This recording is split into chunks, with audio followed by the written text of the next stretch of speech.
두 번째 키워드는 레고 디자인 띵킹인데요.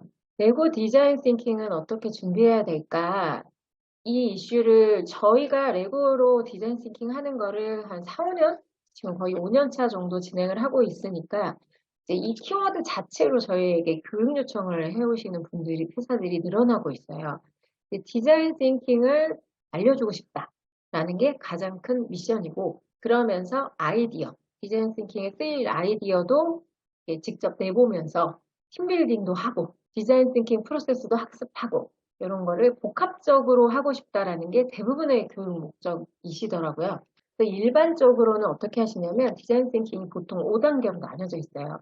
1단계, 2단계, 3단계, 4단계, 5단계로 나뉘어져 있고, 여기는 지금 저는 한글로 단계별로 표현을 했지만 이 한글이 조금씩 달라요. 표현하는 게. 그리고 영어는 어느 정도 아이데어가 처음에 만들었던 그 프로세스로 규정이 되어 있는 상태죠. 근데 일반적으로는 어떻게 하시냐면 아이디어를 하나 낸다. MZ세대에게 어필하는 삼성생명 아이디어를, 브랜딩 아이디어를 디자인 싱킹에 적용하겠다.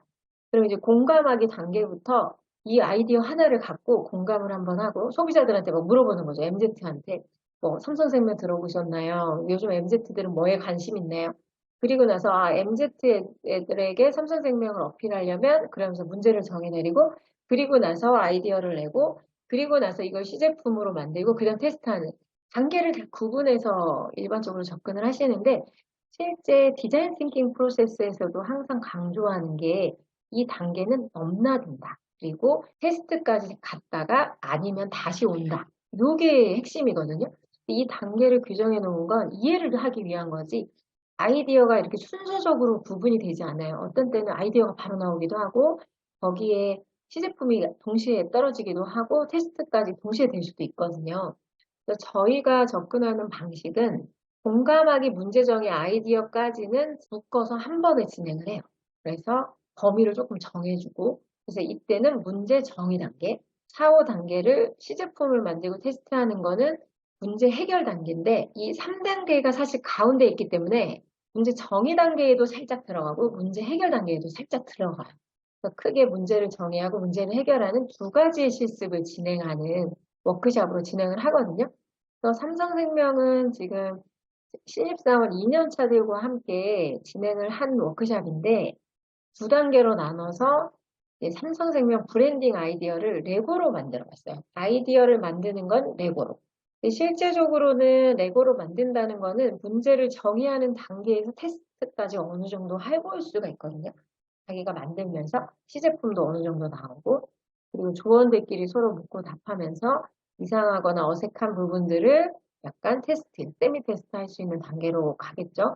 그리고 이제 이 시제품과 테스트 단계에서는 어떤 시각화를 해줄 거냐가 사실은 디자인 띵킹 방향성이 되게 중요한 포인트 중에 하나예요. 그래서 아이데오에서 많이 나왔던 카트 사례, 마트에서 끄는 카트를 어떻게 수정할 거냐? 그러면 카트라는 비주얼이잖아요. 카트라는 제품을 바꾸는 거기 때문에 거기서는 시각화, 시제품 아이디어 범위가 정해진 거거든요. 그래서 이 범위를 어떻게 정할 것이냐가 디자인 띵킹 아이디어를 워크샵으로 적용할 때 되게 중요해요. 그래서 저희가 레고 디자인 띵킹이라고 했으니까 시제품도 레고로 만들고 테스트도 꼭 레고로 만들어야 된다는 건 아니에요. 거기에 적절한 방식들을 쓰는 거고, MZ 세대들이 MZ에게 어필하고 싶은 삼성생명 브랜딩 아이디어를 내는 디자인 띵킹 워크숍이었기 때문에 저희는 MZ 세대들이 가장 많이 접할 수 있는 그리고 비주얼적인 요소들이 포함된 인스타그램 컨텐츠 만들기로 범위를 정해서 만들 수 있게 가이드를 줬던 거고요.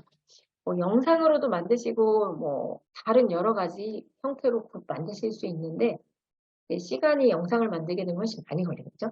인스타그램에 올릴 컨텐츠도 실제 PC를 써서 사진을 찍어서 만들게 되면 좀 더 시간이 걸릴 거예요. 그래서 저희는 이제 전지에 포스터 양식을 주고 거기에 맞춰서 만드는 것까지 단위를 좀 낮춰서 진행을 했던 사례거든요.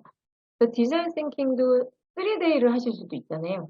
그렇게 되면은 3데이를 하는 그 디자인 싱킹 프로세스를 제가 봤는데, 첫날은 공감하고 문제 정의하고 끝나고 2일차에 아이디어와 시제품 만들고 3일짜리 테스트하고 이런 식으로 하시더라고요. 근데 저희는 3일짜리를 하던 이틀짜리를 하던 하루짜리를 하던 모든 시간에 이 프로세스가 다 돌아가게끔 해서 차라리 3일 차면 첫날에 한번 다 돌리고 둘째 날에 한번 다 돌리고 셋째 날에 다 돌려서 3번의 시제품을 만들어 보게 되면 굉장히 정교화되거든요.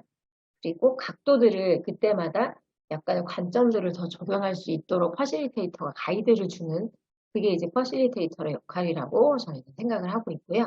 그래서 레고 디자인 싱킹에서 제일 중요한 포인트들이 몇 가지 있어서 이건 별도로 정리를 해왔는데 첫째는 아이디어 워크숍에는 동일하게 적용되는 사항이에요. 아이디어 워크숍을 할 때는 같이 아이디어 브레인스토밍을 하세요 이렇게 하는 것보다 개인들이 먼저 브레인스토밍을 하게끔 해주신 다음에 그 다음에 팀으로 통합하게끔 해주셔야 되는데 그렇게 하는 이유는 같이 했을 때는 아이디어를 잘 내는 친구보다 무난한 아이디어 또는 목소리가 큰 아이디어들이 채택될 확률이 높아지고 다른 사람이 뭐라고 나에게 얘기를 할지 고려하면서 아이디어를 낼 수도 있는 상황이 되거든요. 그리고 만약에 거기에 역학관계가 있다. 역할이 여기는 팀장님이고 나는 사원이고 옆에 대리님이 있다. 그럴 경우에는 사원들이 자신 있게 아이디어를 내기 어려운 상황이 될 수도 있어요. 그래서 개인에서 먼저 진행하게끔 퍼실리테이터가 관리를 해줘야 됩니다. 그래야지 다양한 아이디어를 안전한 환경에서 낼 수 있는 상황이 되고요. 그리고 디자인 싱킹에서 아이디어 브레인스토밍을 레고로 하는 거를 권해드리고 조금 뭐라고 표현할지 그런데 레고로 시제품 테스트 만드는 거는 많이 권해드리진 않아요. 그러니까 예를 들어 레고는 사각형이 딱딱하기 때문에 실제 제품과 비슷한 형태로 만들고자 하는 니즈가 강한 분이 한 분이라도 계시면 화가 날 수 있는 환경이거든요. 그래서 물론 시제품을 만들 때는 주제가 공간이라든지 그리고 전체적인 큰 픽처를 그리는 그런 거라면 레고로 시제품 만드는 건 가능해요. 예를 들면 저희가 한화 디펜스 지금 회사 이름 바뀌었는데 거기와 함께 진행했던 미래의 무기, 미래의 전쟁터를 만들 때는 시제품 자체를 만드는 게 괜찮았거든요. 그 하나 디펜스의 가장 대표적인 제품군이자 회사의 신제품의 영향이 늘 크기 때문에 신제품을 시제품으로 만들어보는 이런 거는 레고로 가능했던 사항이고요. 그 시제품 공유를 통해서 현장에서 같이 토론하는 것들을 넣어주시면 좋을 것 같고 그리고 디자인 띵킹의 5단계 프로세스는 1단계, 2단계, 3단계, 4단계, 5단계를 다 동일한 비율로 가는 게 아니라 주제에 맞게 아이디어가 더 중요하면 아이디어 단계를 더 길게 공감하기 단계가 더 중요하면 공감하기 단계를 더 길게 이런 식으로 구분을 해주셔야 된다는 거 이해해 주시면 좋을 것 같아요. 이렇게 두 번째 키워드까지 마무리가 됐고요.